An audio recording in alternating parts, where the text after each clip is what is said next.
Download this code from codegive.com, link in the description below. Tutorial: Don't rethrow your exceptions the wrong way. In programming, especially in languages like Java and C, exception handling is a crucial part of writing robust applications. One common mistake developers make is rethrowing exceptions incorrectly.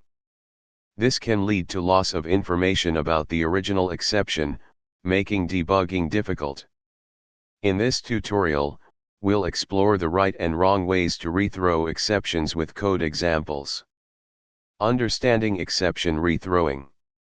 When you catch an exception, you might want to rethrow it for further handling by higher-level code. However, how you do this can significantly impact the stack trace and the context of the exception. The wrong way to rethrow exceptions. Let's look at a common pitfall: rethrowing the caught exception without preserving its stack trace. Example of the wrong way. Java. Public class example. Public static void main, string args. Try. Method that throws. Catch, exception a. / incorrectly rethrowing the exception. Throw e, / this loses the original context. Public static void method that throws exception. Throw new exception, an error occurred. What's wrong?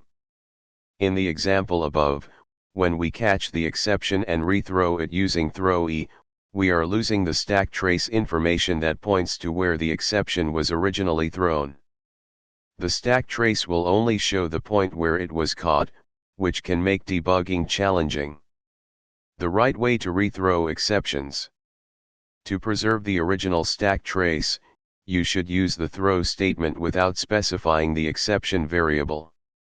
This way, you're rethrowing the exception while keeping the original context intact. Example of the right way. Java. Public class example. Public static void main, string args. Try. Method that throws. Catch, exception a.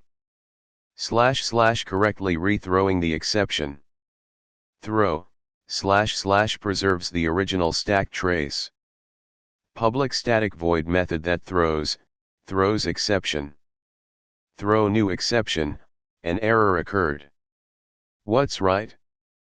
In this version, using throw in the catch block preserves the stack trace of the original exception, allowing you to see exactly where the error originated.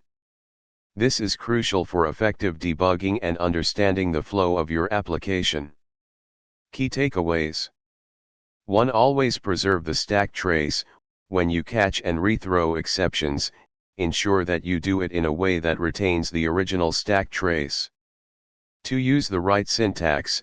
In languages like C, you can simply use throw to rethrow the current exception without losing the context. 3. Custom exceptions. If you need to throw a new exception, example wrapping the original exception, consider including the original exception as the cause. This provides a complete picture of what went wrong. Example of wrapping an exception. Java. Public class example. Public static void main, string args. Try. Method that throws. Catch, exception a. / wrapping the original exception. Throw new runtime exception, an error occurred while processing, e. Public static void method that throws exception. Throw new exception, an error occurred. In this case, the new runtime exception wraps the original one, allowing access to both the message and the stack trace of the original exception. Conclusion. Rethrowing exceptions correctly is vital for maintaining the integrity of error handling in your applications. Always ensure that the original context is preserved for easier debugging. By following the right practices, you can enhance the maintainability and robustness of your code.